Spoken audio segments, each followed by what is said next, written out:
Police విభాగ అధిపతి శివధర్ రెడ్డి గారిని, ఇతర పోలీసు ఉన్నతాధికారులను ఆహ్వానించిన చారు సిన్హా గారికి, ఇతర ఉన్నతాధికారులందరికీ రేపు మనం జరుపుకోబోయే మహిళా దినోత్సవ శుభాకాంక్షలు.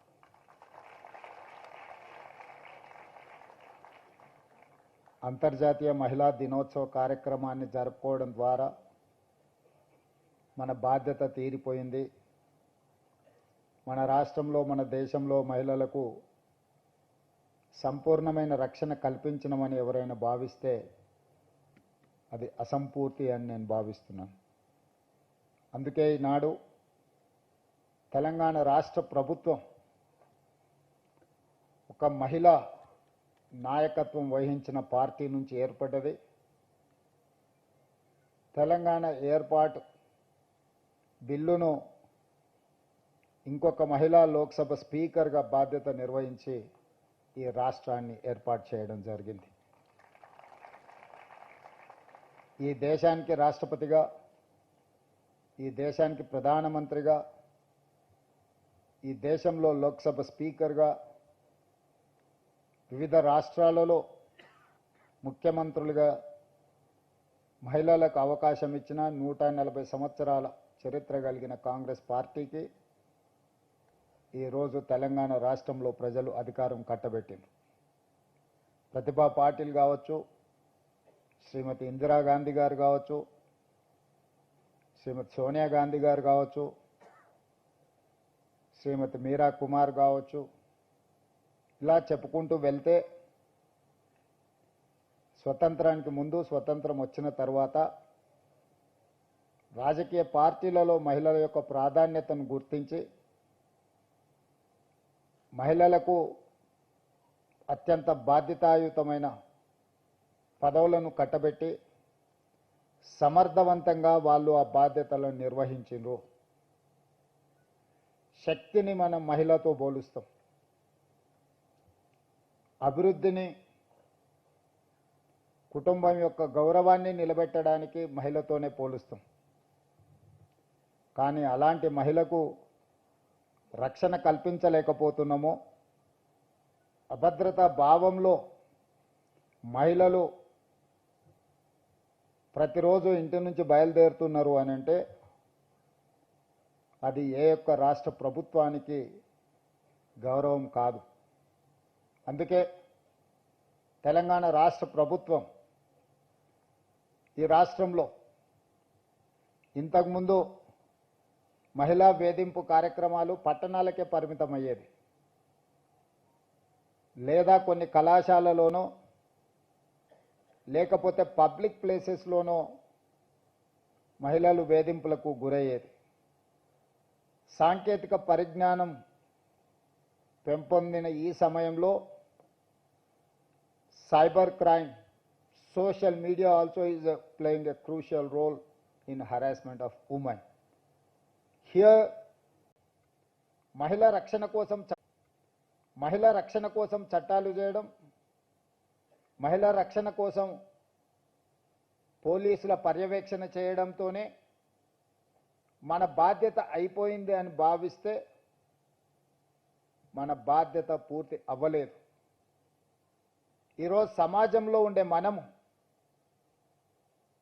చట్టాలను చేయడం, పోలీసులు పర్యవేక్షణ చేయడమే కాదు, ఒక సోషల్ రెస్పాన్సిబిలిటీ మనం తీసుకున్నప్పుడే ఆ సమస్యకు పరిష్కారం దొరుకుతుంది అని చెప్పి నేను భావిస్తున్నా. సోషల్ రెస్పాన్సిబిలిటీ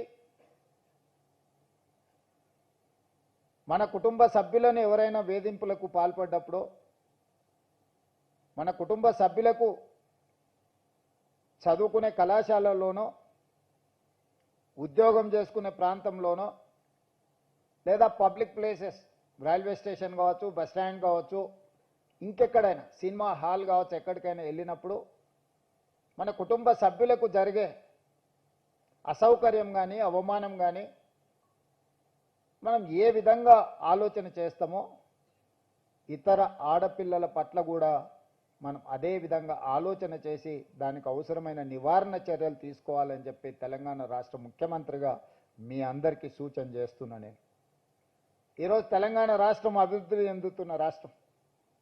ఈ రాష్ట్రంలో మన మహిళల కోసం ఎన్నో నిర్ణయాలు తీసుకుంటున్నాం. ఈరోజు మహిళలకు కుటుంబానికి రేషన్ కార్డు ఇచ్చినా మహిళా పేరు మీదనే ఇవ్వాలనుకుంటున్నాం. ప్రభుత్వం తరఫున ఇళ్ల కేటాయింపు జరిగినా మహిళ పేరు మీదనే ఈరోజు ఇళ్ల కేటాయింపులు జరుగుతున్నాయి. ఈరోజు చాలా పథకాలకు మహిళా పేరు మీదనే స్వయం సహాయక సంఘాలు 65 లక్షల మంది సభ్యులు తెలంగాణ రాష్ట్రంలో ఉంటే వాళ్ళకి ఫైనాన్షియల్ అసిస్టెన్స్ కింద 27,000 crores లాస్ట్ ఇయర్ మనం ఆర్థికంగా వాళ్ళు నిలబడాలి, ఆర్థికంగా వాళ్ళు నిలబడ్డప్పుడు ఈ సమాజంలో వాళ్ళకి గౌరవం దక్కుతుంది అని చెప్పి ఈరోజు మహిళా శక్తిని మనం ప్రోత్సహిస్తున్నాం. ఈరోజు హైటెక్ సిటీ అంటే మైక్రోసాఫ్ట్, ఇన్ఫోసిస్ లేదా విప్రో లాంటి ఐటీ కంపెనీలే కాదు, ఆ పక్కనే ఇందిరా మహిళా శక్తి స్టాల్స్ అని చెప్పి మహిళలకు ప్రపంచ స్థాయిలో వాళ్ళు ఉత్పత్తి చేసే వస్తువులను ప్రదర్శించడానికి 3 ఎకరాల స్థలాన్ని 100 కోట్ల రూపాయలు విలువ చేసే వసతులను అక్కడ తెలంగాణ రాష్ట్ర ప్రభుత్వం ఏర్పాటు చేసింది. ఈరోజు గ్రామీణ ప్రాంతాలలో ఉండే తెలంగాణ మహిళలు తయారు చేసే ఉత్పత్తి చేసే వస్తువులను అమెజాన్ ప్లాట్ఫామ్ మీద రాష్ట్ర ప్రభుత్వం ఒప్పందం చేసి వాళ్ళు ఉత్పత్తి చేస్తున్న వస్తువులను ప్రపంచ స్థాయిలో ఈరోజు మార్కెటింగ్ చేసుకోవడానికి అమెజాన్తో తెలంగాణ రాష్ట్ర ప్రభుత్వం ఒప్పందం చేసింది. సోలార్ బిజినెస్ అంటే మనమందరం అదానీ అంబానీలే అనుకుంటున్నాం. ఈరోజు స్వయం సహాయక సంఘాలు తెలంగాణ రాష్ట్రంలో ఉన్న వాళ్లకు 1000 మెగావాట్ సోలార్ పవర్ ఉత్పత్తి చేసి తెలంగాణ విద్యుత్ శాఖకు అమ్మే విధంగా ఈరోజు ఆర్థికంగా వాళ్ళను నిలబెట్టి ఈరోజు సోలార్ విద్యుత్ ఉత్పత్తి అదానీ అంబానీలతోని ఆడపిల్లలు పోటీ పడే విధంగా తెలంగాణ రాష్ట్ర ప్రభుత్వం ఈరోజు అవకాశం ఇచ్చింది. అదేవిధంగా తెలంగాణ రాష్ట్రంలో ఆర్టీసీ బస్సుల్లో మహిళలకు ఉచిత ప్రయాణం ఏర్పాటు చేస్తే చాలామంది మహిళలు బస్సుల్లో ఉచిత ప్రయాణం మాత్రమే చేయగలరని భావిస్తున్నారు. కానీ ఆర్టీసీకి 1000 బస్సులను కొనుగోలు చేసి 1000 బస్సులకు తెలంగాణ స్వయం సహాయక మహిళలు యజమానులుగా మారి ఆర్టీసీకి ఈరోజు ట్రాన్స్పోర్ట్ కార్పొరేషన్కి ఈరోజు వాళ్ళు బస్సులను పెట్టి ఈరోజు తెలంగాణ రాష్ట్రంలో నడుపుతున్న బస్సుల్లో 1000 బస్సుల భాగస్వామ్యం ఈరోజు మహిళల చేతుల్లో ఆర్థిక శక్తిని పెంచడానికి ఈరోజు తెలంగాణ రాష్ట్ర ప్రభుత్వం వాళ్ళకి అవకాశం ఇచ్చింది. ఇదే కాదు, తెలంగాణ రాష్ట్ర ప్రభుత్వం వివిధ జిల్లాలలో ప్రభుత్వ స్థలాలను కేటాయించి పెట్రోల్ బంకులు నడపడానికి ఈరోజు ఆడపిల్లలకే స్వయంగా పెట్రోల్ బంక్స్ నిర్వహించడానికి ఈరోజు మహిళా శక్తి ఈరోజు మనం ప్రోత్సహిస్తున్నాం. ఎక్కడ అవకాశం ఉంటే అక్కడ ఆడపిల్లలకు ఈరోజు ఆర్థికంగా నిలబడడానికి అవకాశం ఇచ్చినాం. అదే కాదు, దేశంలోనే మొట్టమొదటిసారి మహిళా యూనివర్సిటీకి వీరనారి చాకలి ఐలమ్మ స్ఫూర్తిని పోరాట స్ఫూర్తితో ఈరోజు మహిళా యూనివర్సిటీకి వీరనారి చాకలి ఐలమ్మ పేరు ఈరోజు మనం పెట్టుకోవడం జరిగింది. అంతెందుకు, తెలంగాణ రాష్ట్రానికి తెలంగాణ తల్లి అని ఒక ఆడబిడ్డనే మనం ఒక అమ్మగా ఈరోజు తెలంగాణ రాష్ట్రానికి ఒక స్ఫూర్తిని, ఒక మూర్తిని ఈరోజు మన ప్రభుత్వం అందించుకున్నది. అంటే ఈ తెలంగాణ రాష్ట్రంలో మొన్నటి వరకు చీఫ్ సెక్రటరీగా కూడా ఒక మహిళా అధికారే ఉండే. నేను వచ్చిన తర్వాత ఆల్మోస్ట్ 1.5 years. సో ఈరోజు vigilance and enforcement DG Shikha Goyal, anti corruption bureau DG Shri Charu Sinha గారు వివిధ శాఖలకి ఈరోజు పోలీస్ డిపార్ట్మెంట్లో అత్యంత కీలకమైన శాఖలు మహిళా అధికారులే. Education secretary, principal secretary Yogita Rana, municipal principal secretary T Sridevi, ఈరోజు కీలకమైన శాఖలన్నిటిని కూడా చాలా జిల్లాలకు ఎస్పీలుగా, చాలా జిల్లాలకు కలెక్టర్స్గా, ఇంక్లూడింగ్ హైదరాబాద్ కలెక్టర్ మహిళల చేతుల్లో ఈరోజు ఈ ప్రభుత్వం అధికారాన్ని అందించింది.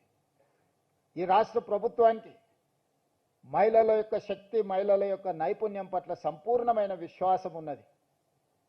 కానీ తెలంగాణ రాష్ట్రంలో ఇంకా మహిళలకు సంపూర్ణమైన రక్షణ ఉన్నదా అంటే కొంచెం ఆలోచన చేయాల్సిన పరిస్థితులు ఉన్నాయి. అందుకే ఈరోజు తెలంగాణ రాష్ట్ర ప్రభుత్వం దేశంలోనే మహిళలకు అత్యంత భద్రత కలిగిన రాష్ట్రంగా తెలంగాణను తీర్చిదిద్దాలి అని ఈరోజు ఒక మంచి కార్యక్రమాన్ని తీసుకొని ఈరోజు మిమ్మల్ని అందరిని ఆహ్వానించి ఈరోజు ఇక్కడ 1/3 అమ్మాయిలు ఉంటే 2/3 మేల్ ఫీమేల్ కాంబినేషన్ ఉంది. వాళ్ళ రక్షణ వాళ్ళకు వదిలేయకుండా వాళ్ళ రక్షణ ఇక్కడున్న మనమందరం తీసుకుంటే ఖచ్చితంగా 100% తెలంగాణ రాష్ట్రంలో మహిళలకు రక్షణ అందించబడుతుంది అని నేను భావిస్తున్నా. అందుకే మహిళల రక్షణ కోసము తెలంగాణ యువకులు ఒక బ్రాండ్ అంబాసిడర్గా నిలబడాలి. మనం ఎంత విజయం సాధించినా మహిళలను ఆర్థికంగా నిలబెట్టినప్పుడే ఆ కుటుంబము, ఆ రాష్ట్రము, ఆ దేశము ఆర్థికంగా బలపడుతుంది. తెలంగాణ రాష్ట్రం 2034కి $1 trillion ఎకానమీ, 2047కి $3 trillion ఎకానమీ రీచ్ అవ్వాలి అని అంటే సమాజంలో సగభాగమైన ఆడపిల్లలకు రక్షణ ఉండాలి. రక్షణ ఉన్న ఆడపిల్లలు ఆర్థికంగా ఎదగాలి అని అంటే వాళ్ళు చదువుకోవాలి. వంటింటి కుందేళ్లుగా ఇంటికే పరిమితం కాకుండా వాళ్ళలో ఉన్న శక్తి, నైపుణ్యాన్ని ఈరోజు వాళ్ళు అభివృద్ధి చేసుకొని తెలంగాణ ఎకానమీలో వాళ్ళని భాగస్వాములను చేయాలన్నదే మా ప్రభుత్వం యొక్క ఆలోచన. ఈరోజు ప్రపంచంలో ఏ అభివృద్ధి చెందిన దేశాన్నైనా చూడండి, ఏ దేశంలో అయితే మహిళలు ఎంటర్‌ప్రెన్యూర్స్గా, మహిళలు ఎంప్లాయీస్గా, మహిళలు సైంటిస్టులుగా, లేకపోతే డాక్టర్లుగా, లాయర్లుగా, ఇంజనీర్లుగా రాణించిండ్రో ఆ దేశంలో ఆర్థిక పురోగతి సాధించినాయి. ఈరోజు తెలంగాణ రాష్ట్రం కూడా ఆర్థిక పురోగతి వైపు వేగంగా ప్రయాణం చేస్తుంది అంటే ఈ రాష్ట్రంలో ప్రభుత్వం కానీ, ప్రైవేట్ కార్పొరేట్ సెక్టర్స్లో కానీ మహిళలకు సముచితమైన అవకాశాలు ఉన్నాయి. వాళ్ళు ఇంకా రాణించాలి, ధైర్యంగా వాళ్ళు ఉద్యోగ ఉపాధి అవకాశాలను నిర్వహించాలి అని అంటే ఆ మహిళలకు రక్షణ ఉండాలి.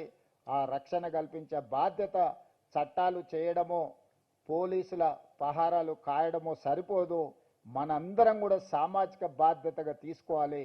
మనందరం కూడా ఆ రక్షణ కల్పించినప్పుడు ఎవరైనా ఏదైనా వాళ్ళకి ఇబ్బంది కలిగించినప్పుడు నిలబడి ప్రశ్నించే అనే తత్వాన్ని మనం పెంచుకోవాలి. నాకెందుకులే అనో చూసి చూడనట్టు ఉండడం కూడా ఒక రకంగా నేరాన్ని ప్రోత్సహించడమే. అది కాలేజీలో కావచ్చు, బస్ స్టాండ్లో కావచ్చు, బస్సులో ప్రయాణం చేసేటప్పుడు కావచ్చు, రైలు ప్రయాణం చేసేటప్పుడు కావచ్చు, ఎనీ అదర్ పబ్లిక్ ప్లేస్ ఎక్కడ ఇలాంటి సంఘటనలు జరిగినా మనం దాన్ని సవరించడానికి ప్రయత్నం చేయాలి. కంప్లీట్ పోలీస్ వ్యవస్థ ఈరోజు టెక్నాలజీని కూడా మనం అడాప్ట్ చేసుకున్నాము.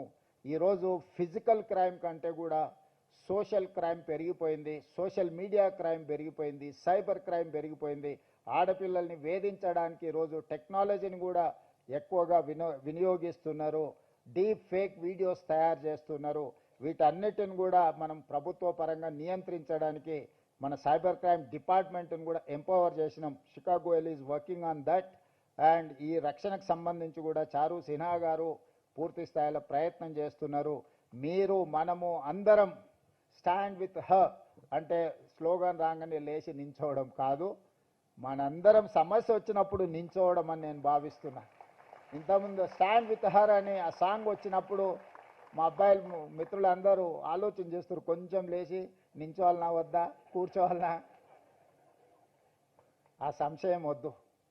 నిలబడాలి అంటే నిలబడాలి, నిటారుగా నిలబడాలి, గట్టిగా నిలబడాలి. అప్పుడే మన గౌరవం పెరుగుతుంది. నిలబడ్డవాడికే గౌరవం ఉంటుంది. సహాయంగా నిలబడ్డవాడికి మర్యాద కూడా ఉంటుంది. గౌరవం, మర్యాద అనేది మన బాధ్యతగా భావించి అలా ముందుకు వెళ్ళాలి అని భావిస్తూ మీ అందరి దగ్గర సెలవు తీసుకుంటున్నా. ధన్యవాదాలు మిత్రులారా. Thank you very much. ధన్యవాదాలండి. Thanks for standing with her. And ఇప్పుడు I request our additional DGP women safety wing